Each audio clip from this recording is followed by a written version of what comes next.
halal dan toyib. Jadi bukan hanya nanti ke produknya, tapi dari awalnya. Ya misalnya yang membuat makanan, misalnya sosis misalnya, ini bahannya dari mana gitu, sapinya ya dipotongnya, kemudian ada tambahan yang lain atau tidak, ya coklat misalnya, ya bahan dasar coklatnya apa, kemudian untuk lemaknya seperti apa. Jadi dia masih di sumber pengelolaannya, sumber bahan dasarnya itu. Kemudian proses produksinya, misalnya ada restoran ya mungkin yang dia menjual ada yang halal, ada yang haram gitu ya. Nah biasanya kalau mau ada campur seperti itu harusnya betul-betul dipisahkan ya, cara masaknya, kemudian juga wajannya, centongnya, semuanya harus dipisahkan, jangan sampai menyatu gitu ya, jangan sampai menjadi bercampur, karena itu ada proses produksi. Misalnya nih teman-teman harus hati-hati ketika pengen makan misalnya kue tio misalnya ya, atau nasi goreng gitu ya, ternyata di warung itu atau di kedai itu dia menjual yang haram misalnya, banyak nih kue tiaw, kemudian mungkin juga makanan-makanan yang terindikasi kuat gitu ya, maka yaitu proses produksinya sampai kepada nanti pengaruhnya kepada produknya atau hasilnya. Makanya kalau zaman sekarang jangan aneh, misalnya ada kulkas misalnya ya, kulkas itu ada label halal, mesin cuci ada label halal, nanti rice cooker misalnya gitu ya, rice cooker itu bahan yang nyentuh ke nasinya itu harus ada label halalnya juga gitu ya. Minyak rambut juga nih, yang rambutnya lagi diusap-usap nih, Irfan Fadil sama Zikri Jamalul Lail nih, pakai minyak rambut apa nih? Gitu ya. Jadi pakai minyak rambut juga harus dilihat nih, harus yang halal gitu. Nah, ini sebenarnya dari perspektif lain itu untuk kesempatan bagi kita untuk bisa melakukan produksi gitu ya di dalam Islam tentu saja gitu ya. Jadi kita akan membuka peluang-peluang baru yang berbasis halal tentu saja. Oke, berikutnya. Ini tadi prinsip produksi dalam Islam. Pertama terkait dengan tadi tauhidullah yang pertama ya, di sini berarti dari Allah Subhanahu wa taala, dari dan untuk, atau biasa itu minallah, kemudian fillah, kemudian ilallahi azza wa jalla. Jadi dari Allah Subhanahu wa taala ya, inputnya bersumber dari aturan Allah Subhanahu wa taala, prosesnya juga mengikuti aturan Subhanahu wa taala, dan ujungnya adalah untuk mendapatkan ridho dari Allah Subhanahu wa taala. Nah, ini implikasinya itu nanti terhadap apa? Bagi kemanusiaan. Ya, di mana relasi manusia dengan Allah Subhanahu wa taala dan juga sesama manusia. Di sana akan muncul keadilan ya. Kemudian tentu saja ketika keadilan ini ditegakkan gitu ya, maka akan muncul apa? Kemaslahatan untuk semua. Nah, teman-teman semuanya, kita masuk ke materi utamanya, yaitu ayat dan hadis produksi. Pertama ayatnya dulu nih ya. Jadi ketika bicara tentang ayat ya, ketika bicara tentang ayat dan hadis produksi, tentang produksi, kita pertama tadi di surat Hud ayat yang ke-37 ya, di mana Allah Subhanahu wa taala berfirman, a'udzubillahi minasyaitonirrajim, wasna'il fulka bi ayunina wa wahyina wala tukhatibni fil ladina zalamu innahum mughraqun ya. Dan buatlah ya, jadi keywordnya itu adalah wasna, dan buatlah bahtera itu dengan pengawasan.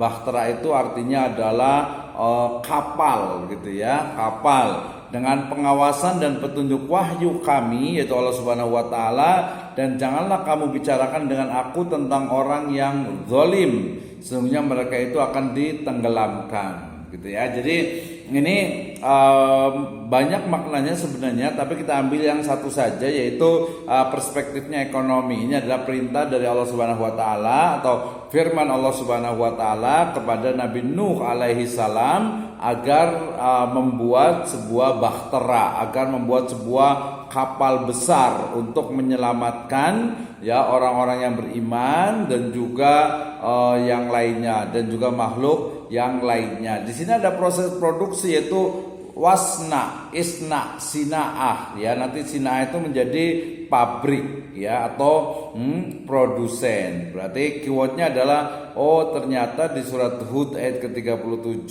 ini terkait dengan wasna ya. Nah, produksi. Kenapa ada produksi? Karena ada yang memang ini yang konsumsi. Misalnya nih, tuh Irfan Fadil lagi minum, berarti sedang melakukan aktivitas ekonomi gitu ya. Yang lain juga sedang kuliah, ini juga sebenarnya sedang melakukan proses ekonomi gitu. Kenapa? Karena memanfaatkan ya jasa yang disediakan oleh kampus Universitas Veteran Jakarta tentu saja ini ya. Jadi semuanya adalah masih atau dalam proses produksi, distribusi dan konsumsi. Berarti kampus itu ya produsen untuk sumber daya manusia gitu ya. Kemudian mahasiswa itu adalah ya konsumen. Nah, produksinya ada, konsumennya ada, distribusinya kita adalah mendistribusikan ya, mungkin sedikit pengalaman dan juga mungkin pemahaman terhadap materi yang ada. Oke ya. Keywordnya adalah wasna'il fulka bi'ayunina wa wahyina ya. Dan buatlah bahtera itu dengan pengawasan dan petunjuk wahyu kami ya. Kemudian yang kedua di surat Al-Hadid ayat ke-25. A'udzubillahi minasyaitonirrajim. Laqad arsalna rusulana bil bayyinat wa anzalna ma'ahumul kitaba wal mizan liyaquman nasu bil qist wa anzalnal hadida fihi ba'sun syadidu wa manafi'u lin-nas wa liya'lamallahu may yansuruhu wa rasulahu bil ghaibi innallaha qawiyyun aziz. Sesungguhnya kami telah mengutus rasul-rasul kami dengan membawa bukti-bukti yang nyata, dan telah kami turunkan bersama mereka Alkitab yaitu Al-Quran dan neraca keadilan supaya manusia dapat melaksanakan keadilan.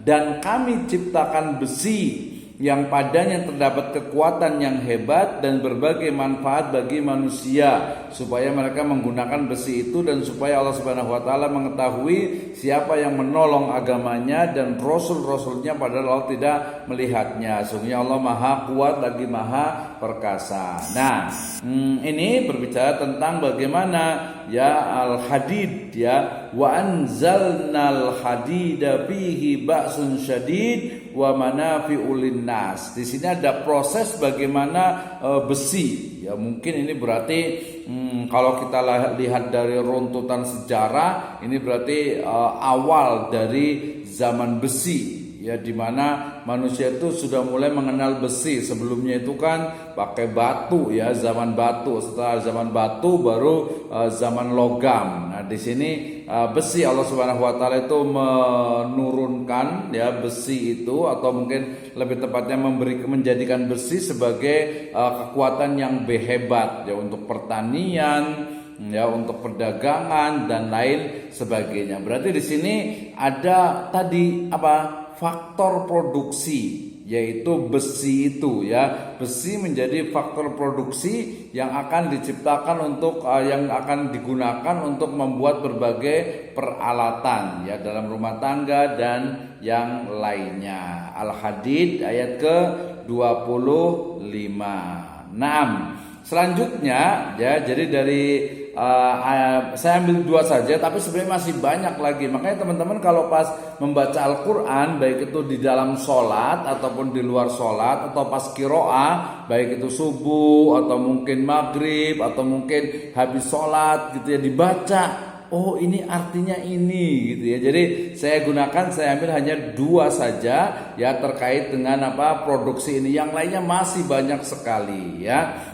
Nanti bisa dicari. Kemudian yang berikutnya, hadis dari Nabi SAW ini memotivasi bagi kita nih ya. Konteksnya adalah an Abi Hurairah radhiyallahu anhu qala Rasulullah sallallahu alaihi wasallam la tatiba ahadukum ghusmatan ala dhahri khairun min ayyas ala ahadan fayu'tiyahu aw yamna'ahu. Rawahul Bukhari ya. Dari Abu Hurairah radhiyallahu anhu ia berkata, Rasulullah sallallahu alaihi wasallam bersabda, salah satu dari kalian memikul kayu bakar di punggungnya, maka itu apa? Khairan, ya, itu lebih baik daripada ia meminta-minta kepada seseorang, baik diberi ataupun ditolak. Ya, hadis riwayat Bukhari, jelas sahih. Maknanya apa? Ya, maksud sekalian, berarti hadis ini dia sebenarnya bicaranya tentang produksi, ya, tentang produksi bagaimana ya seseorang yang mungkin dia tidak punya keahlian, dia tidak punya pekerjaan, ya, maka kemudian disuruh oleh Nabi memerintahkan engkau, ya, itu lebih baik pergi ke hutan, ya, zaman dulu nih, kemudian mengumpulkan kayu bakar, kemudian kayu bakar itu dibawa di punggungnya, ya, kemudian itu dijual, dia akan dapat uang, itu khairan, ya, itu lebih baik daripada meminta-minta kepada manusia. Nah, konteksnya tentu saja itu adalah terkait dengan apa? Terkait dengan jiwa entrepreneur, ya. Baik itu bekerja ataupun berwirausaha, dalam Islam itu sama-sama mulia. Ya, yang tidak baik, yang tidak mulia, yang buruk itu adalah ketika meminta-minta kepada manusia. Ya, meminta-minta sekarang macam-macam. Ada yang dia itu memang langsung meminta gitu ya. Biasanya ini malak, biasanya kalau bahasa ini ya, suka malakin atau mungkin suka minta ke teman-teman nih. Jadi saya sampaikan jangan dibiasakan kita itu beliin ini dong gitu ya. Ini kan teman-temannya Irfan Fadil lagi pada konsumsi nih, kayaknya di kantin kayaknya ini ya. Di kantin sama Muhammad Rizky Putra juga kayaknya ya. Gak apa-apa, sambil ngemil juga boleh, sambil ngopi harusnya, tapi harus fokus gitu ya. Jangan sampai nanti malah enakan ngemilnya gitu sama ininya gitu kan. Oke, ini kadang ngomongin tentang produksi, berarti teman-temannya Irfan Fadil langsung praktek, berarti langsung konsumsi nih. Sama produksi juga nih ya, produksi lemak nih kayaknya nih. Ya, terima kasih Darian Malik Fajar juga, Muhammad Rizky Putra dengan Ahmad Kurnia ya. Gak apa-apa, oke ya. Jadi tadi ngomongin tentang ini penting sekali. Kalau perlu ini hadis ini dicetak, di print, taruh di kamar gitu ya. Kenapa? Karena saya sedih sekali ketika melihat kemarin juga rumah saya kebetulan di kampung ya, udah di kampung di dalam lagi. Rumah kedua saya itu yang saya tinggal itu di kampung di dalam gitu ya. Ada komplek rumah sekitar klaster hanya 35-an gitu ya. Itu kemarin saya sebel banget, kenapa kan ada anak muda yang datang kemudian ngamen gitu ya. Tadi ada 3 level kan. Ada yang dia itu meminta-minta gitu ya, minta jelas ini tidak boleh. Jadi jangan sampai teman-teman nih minta dong, beliin ini dong gitu ya. Kalau bisa jangan gitu ya.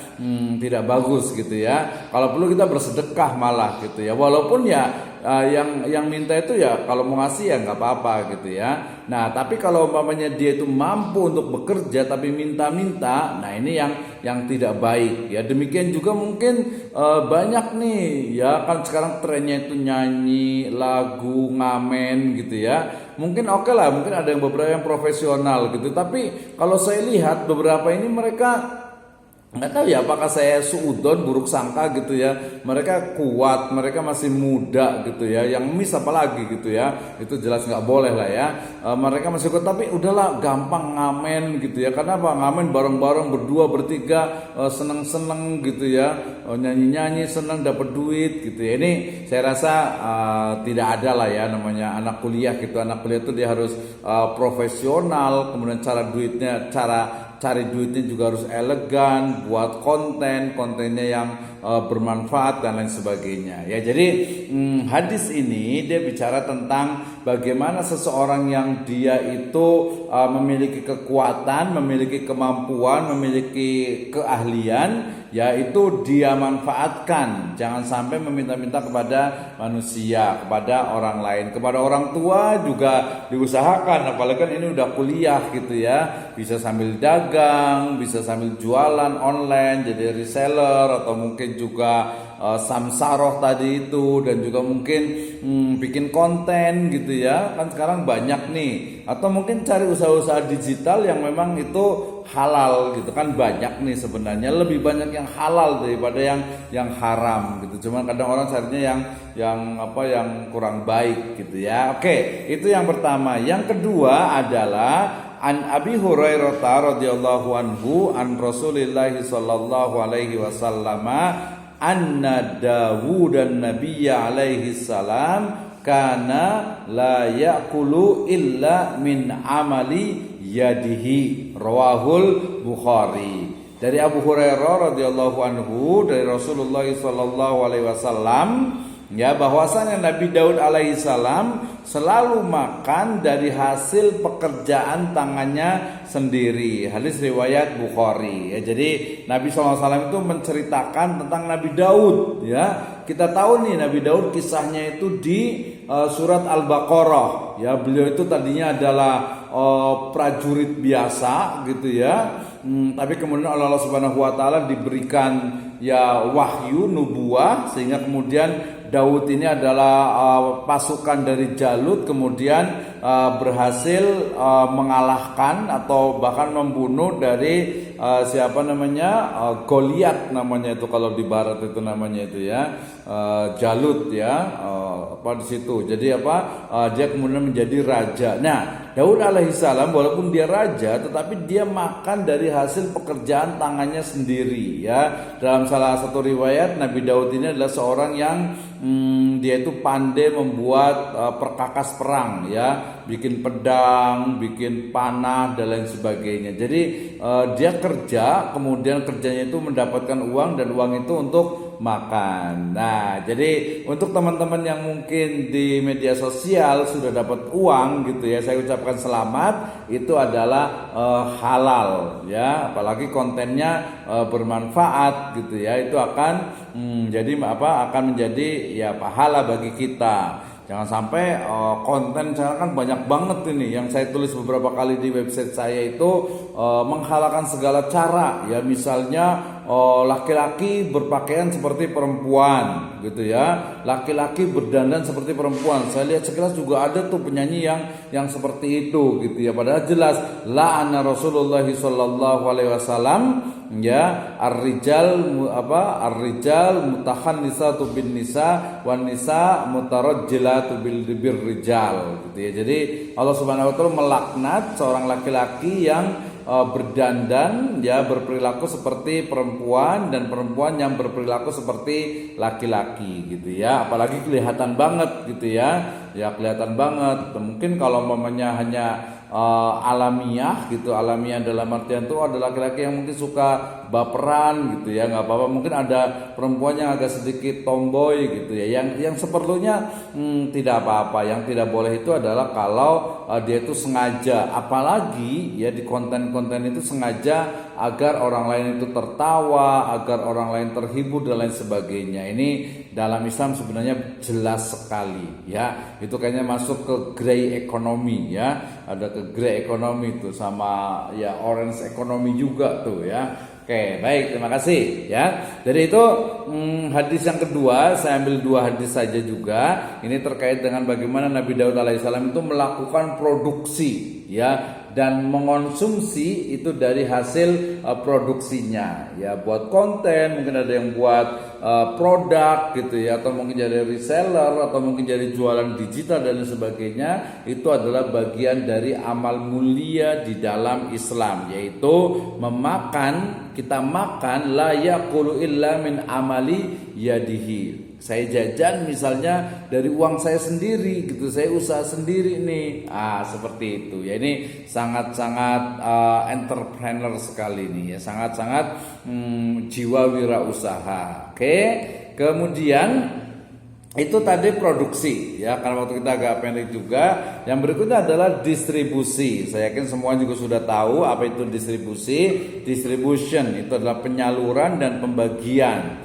Ya, penyaluran, pembagian, pengiriman barang jasa kepada beberapa orang atau tempat. Saya yakin sudah paham lah ya yang namanya distribusi. Nah, distribusi ini menjadi hal penting gitu ya, terutama nanti kalau sudah masuk ke bisnis internasional ya. Sekarang misalnya ada satu website atau satu komunitas yang mereka kelompok impor misalnya gitu ya. Nah, sekarang itu kebijakan pemerintah lebih memudahkan untuk impor gitu ya. Jadi teman-teman mau impor dari Cina, dari India, dari Eropa, dari Amerika, itu akan semakin mudah gitu ya. Ini kalau punya jiwa wirausaha entrepreneur ya sudah saatnya sekarang gitu ya. Dengan kita ngirim misalnya dari luar negeri itu hanya puluhan ribu, tidak seperti dulu, lebih murah gitu ya. Nah, ini menjadi kalau menurut saya sih ya ini tantangan yang besar gitu ya, bukan tantangan tapi peluang yang besar. Hanya tinggal kita ini aja melihat produknya saja, kita mau bermain di segmentasi mana nih gitu. Misalnya saya mau impor barang-barang rumah tangga aja ya, barang rumah tangga, atau mungkin mungkin kan ini buku misalnya gitu ya, atau mungkin teknologi, handphone udah banyak sekali yang main gitu ya, alat rumah tangga banyak, baju, kemudian tekstil, teknologi apalagi, itu udah banyak sekali. Ini juga saya sarankan sambil lihat ya. Atau mungkin udahlah yang digital aja, main kripto misalnya, perlu hati-hati, lihat dulu kriptonya yang seperti apa gitu ya. Mau foreign exchange misalnya, jual beli valuta asing, berarti ilmui dulu. Atau mungkin yang udah jelas halal lah ya, yang istilahnya itu yang gampang, udahlah di sini mungkin udah ada ya kayaknya ya mahasiswa yang jual beli saham ya, trading di bursa efek ya, online. Saya kebetulan punya juga salah satu di broker untuk saham syariah tentu saja gitu ya. Nah, ini bisa jadi pengalaman. Jadi memang ya peluang gitu ya, peluang itu sangat banyak gitu. Tinggal kita harus betul-betul kreatif. Saya yakin mahasiswa UPN Veteran Jakarta harus kreatif lah ya, harus betul-betul kreatif. Oke, ini adalah distribusi, berarti kegiatan penyaluran barang dari produsen ke konsumen melalui rantai pemasaran dari lokasi produksi ke berbagai lokasi di mana konsumen berada. Nah, ini modelnya itu sangat banyak sekali ya. Misalnya ketika saya mau menjual pasta gigi misalnya gitu ya dengan harga lebih murah, otomatis saya harus ke distributor besar. Nah, ketika ke distributor besar, dia otomatis harus belinya itu banyak ya, harganya murah memang ya, tapi dia harus banyak. Jadi pola-pola distribusi yang juga diatur oleh siapa? Produsen, dan juga biasanya adalah pemilik modal gitu ya. Ini juga harus dipelajari biar tahu gitu ya. Mungkin ada yang nanya, kok harga misalnya sabun ya atau shampoo gitu ya di mana di minimarket kok lebih murah gitu daripada yang ada di tokonya Pak Haji misalnya gitu ya. Kita tahu